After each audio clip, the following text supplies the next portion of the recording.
नमस्कार विद्यार्थी मित्रांनो, शिरूर पॅटर्न या ऑनलाईन प्लॅटफॉर्ममध्ये आपलं मनापासून हार्दिक स्वागत करतो। आज आपण अतिशय महत्त्वाचा चालू घडामोडीच्या रूपातला जनरल नॉलेज मधला एक महत्त्वाचा पॉइंट त्या ठिकाणी आपण पूर्ण करणार आहोत। ते म्हणजे भारताची नवीन झालेली संसद, जिला आपण सेंट्रल व्हिस्टा असं म्हणतो, जिचं उद्घाटन 28 मे त्या ठिकाणी 2023 ला नरेंद्र मोदी यांच्या हस्ते नवी दिल्लीला त्या ठिकाणी झालेला आहे। याच्यावर आपल्याला एक तरी प्रश्न येणाऱ्या पोलीस भरतीला आणि इतर स्पर्धा परीक्षांना नक्की विचारला जाऊ शकतो, आणि जो विचारला जाऊ शकतो तो या व्हिडिओच्या माध्यमातून, या पीडीएफच्या माध्यमातून तुमच्या समोर सादरीकरण करण्यात आहे। अतिशय महत्त्वाची, थोडीच पण डायरेक्ट अटॅक पेपरला करणारी अशीच माहिती त्या ठिकाणी तुमच्या समोर घेऊन येतोय। चला पाहूया भारताची नवीन संसद, जी भारताची संसद आहे, भारतातली कायदा करणारी सर्वोच्च संस्था नवी दिल्लीला आहे। जी जुनी संसद होती, जी 1927 ला इंग्रजांनी स्थापन केली होती। भारताच्या संसदेचे दोन ग्रह, एक आहे लोकसभा आणि राज्यसभा। लक्षात ठेवा, लोकसभा हे प्रथम सभागृह, राज्यसभा हे द्वितीय सभागृह। लोकसभेचा कार्यकाल 5 वर्ष, राज्यसभा हे स्थायी सभागृह, कारण दर 2 वर्षांनी 1/3 सदस्य रिटायर होतात, परत तेवढेच भरले जातात। आणि परिसीमन आयोगाच्या माहितीनुसार येणाऱ्या काळामध्ये म्हणजे 2026 नंतर भारताची लोकसंख्या जेवढ्या वेगात वाढते त्याच वेगात भारताच्या लोकसभा मतदारसंघ वाढणार आहेत। म्हणजे सद्यस्थितीमध्ये भारताच्या जुन्या इमारतीमध्ये लोकसभेचे 552 सीट्स बसत होते, राज्यसभेचे 250 सीट बसत होते। पण ह्या नवीन इमारतीमध्ये सेंट्रल व्हिस्टा प्रोजेक्टच्या अंतर्गत जी ही 65,000 चौरस किलोमीटर मध्ये नवीन इमारत बांधलेली आहे, त्या इमारतीमध्ये जवळजवळ लोकसभेचे 888 खासदार त्या ठिकाणी बसू शकतात।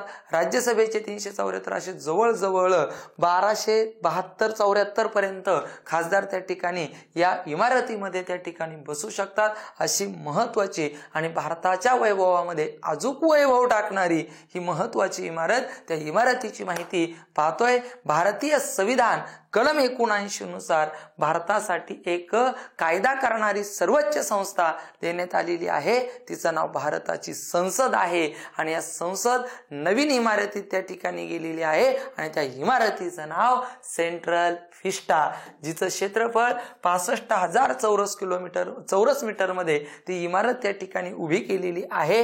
हिचं उद्घाटन, लय महत्त्वाचे 2 शब्द आहेत पहा, तुम्हाला आठवतंय का, ज्यावेळेस जगातलं सर्वात मोठं cricket stadium Narendra Modi cricket stadium Ahmedabad गुजरातमध्ये झालं होतं, आणि त्यावेळेस 2021च्या पोलीस भरतीच्या पेपरला कोणाच्या हस्ते उद्घाटन झालं असा प्रश्न आला होता। लक्षात ठेवा, त्यावेळेस रामनाथ कोविंद भारताचे राष्ट्रपती होते आणि नरेंद्र मोदी भारताचे पंतप्रधान होते। त्यावेळेस तो प्रश्न होता। तसाच यावर्षी प्रश्न असेल, उद्घाटन 28 मे 2023 ला, याची पायाभरणी 10 डिसेंबर 2020 ला झाली। 3 वर्षामध्ये ही सुंदर अशी वास्तू त्या ठिकाणी उभी झालेली आहे। आणि उद्घाटन भारताचे 15वे पंतप्रधान नरेंद्र दामोदर दास मोदी, आतापर्यंत जेवढे 14 पंतप्रधान झाले त्याच्या सर्वात कमी वयाचे आणि स्वातंत्र्यानंतर जन्मलेले एकमेव पंतप्रधान म्हणजेच नरेंद्र मोदी आहेत। लक्षात ठेवा, वाराणसी त्यांचा लोकसभा मतदारसंघ उत्तर प्रदेशमध्ये आहे, आणि ते नीती आयोगाचे अध्यक्ष आहे। आणि ही जी सेंट्रल व्हिस्टा नावाची इमारत आहे भारताची संसदेची, तिचा आकार सर्वसाधारण त्रिकोणाकृती आहे। ठिकाण साहजिकच नवी दिल्ली, भारताची राजधानी। जे नवी दिल्ली हे असं एक घटक राज्य आहे की तिथं विधानसभा आहे आणि तिथं संसद सुद्धा आहे, जिथं सर्वोच्च न्यायालय पण आहे आणि जिथं उच्च न्यायालय आहे, आणि ती भारताची पण राजधानी आहे। आणि दिल्ली हे केंद्रशासित प्रदेश सुद्धा त्या ठिकाणी आहे, जी 1911 ला भारताची राजधानी झाली। हे 2 शब्द खूप महत्त्वाचे आहेत। उद्घाटन 28 मे 2023 आणि उद्घाटक नरेंद्र दामोदर दास मोदी, लोकसभा मतदारसंघ वाराणसी।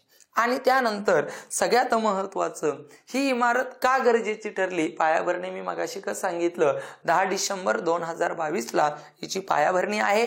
आणि आता जी नवीन संसद होणार आहे, त्या म्हणजे झालेली आहे, त्या संसदेमध्ये लोकसभेचे 888, पूर्वी 552च बसत होते, आणि राज्यसभेचे पूर्वी 250च बसत होते, आणि आता 384। मग लोकसभेचे 888, राज्यसभेचे 384, असे 1272 खासदार त्या लोकसभेमध्ये बसणार आहे। आणि विशेष म्हणजे जर राष्ट्रपतीला वाटलं की संसदेचं संयुक्त अधिवेशन त्या ठिकाणी बोलवायचंय, ते संयुक्त अधिवेशन एकाच सभागृहामध्ये सगळे खासदार बसू शकतात आणि त्या संसदेच्या संयुक्त अधिवेशनाचे अध्यक्ष भारताच्या राज्यघटनेनुसार लोकसभेचे सभापती त्या ठिकाणी होतील. महत्वाचं, आणि ही इमारत आहे, ज्या इमारत तयार करण्याची कंपनी गुजरातची टाटा प्रोजेक्ट लिमिटेड त्या ठिकाणी आहे. आणि सगळ्यात महत्वाचा प्रश्न, ही त्रिकोणाकृती जी सेंट्रल विस्टा नावाची इमारत तयार केली, त्या इमारतीचे वास्तुकार, जी वास्तूचं रेखाटन केलेलं आहे,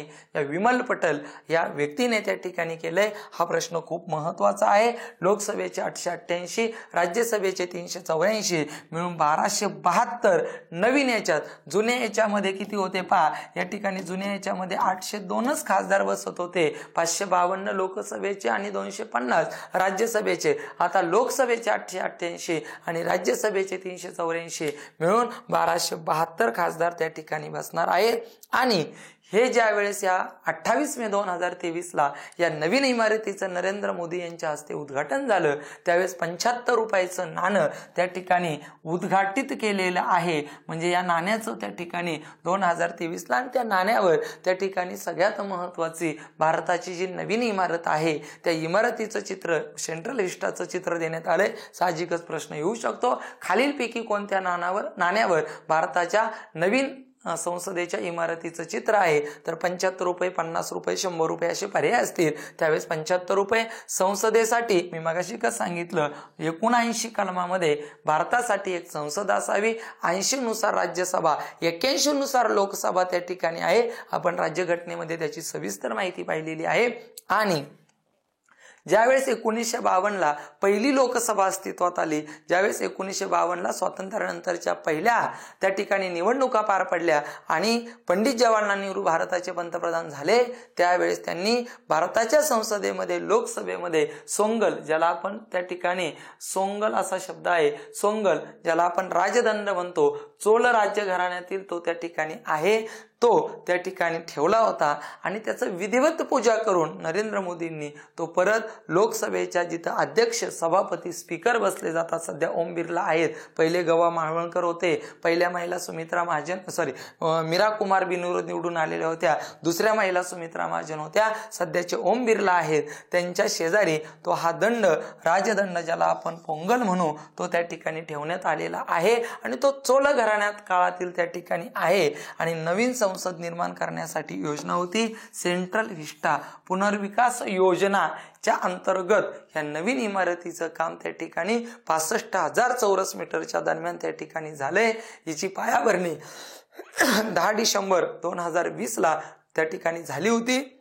आणि हिचं उद्घाटन 28 मे 2023ला नरेंद्र मोदी यांच्या हस्ते झालं. आणि त्या दरम्यान 75 रुपयाचं नाणं त्या ठिकाणी काढलं. आणि या 75 रुपयाच्या नाण्यावर सेंट्रल विस्टा ही जी भारताची नवीन कायदा करणारी सर्वोच्च संस्था, जिला आपण संसद म्हणतो, कलम 79 नुसार त्या संसदेची माहिती, चित्र त्या ठिकाणी देण्यात आलेलं आहे. अशा पद्धतीने नवीन इमारतीमध्ये 888 खासदार आणि लोकसभेचे 384, राज्यसभेचे असे 1272 खासदार त्या ठिकाणी बसणार. वास्तुकार विमल पटेल. आणि हे सगळं, याच्यात हे 2 खूपच महत्वाचे प्रश्न त्या ठिकाणी आहेत. व्हिडिओ आवडला असेल तर नक्की लाईक करा, चॅनलला सबस्क्राईब करा. असे छोटे छोटे खूप महत्वाचे व्हिडिओ तुमच्या समोर त्या ठिकाणी सादरीकरण करणार आहे. थांबूया. धन्यवाद.